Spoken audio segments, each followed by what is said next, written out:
Marami ng mga nagninilay-nilay ngayong Semana Santa ang dumayo sa barangay San Pedro Cotod sa Pampanga. Pero agaw pansin naman ang nagkalat na poster at pulyetos ng mga politiko kahit na bawal ngayon ang mangampanya. May flash report si Victoria Tulad. Victoria?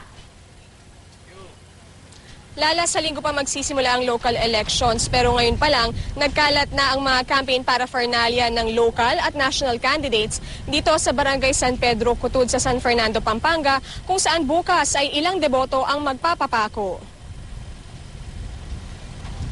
Nakakabit ang campaign paraphernalia sa mga poste ng kuryente, pader, tindahan at gate ng bahay sa kabila ng COMELEC Resolution No. 9615 na sinasabing dapat sa common poster areas lang ilalagay ang campaign paraphernalia.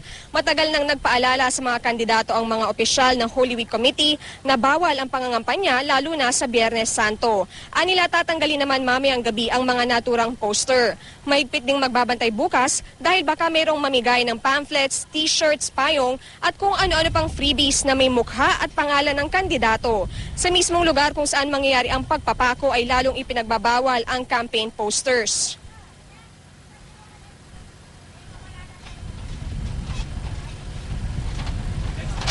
Lala, bukas ay inaasahang nasa 30,000 hanggang 40,000 katao ang dadagsa dito sa San Pedro Cotod. Kaya naman ayon sa local committee o ayon sa executive committee na mag-aayos dito sa Holy Week celebration ay magpapakalat sila ng nasa 250 na kapulisan. Bukod dyan ay meron ding mga nakalagay na CCTV camera para matiyak ang kaligtasan ng lahat.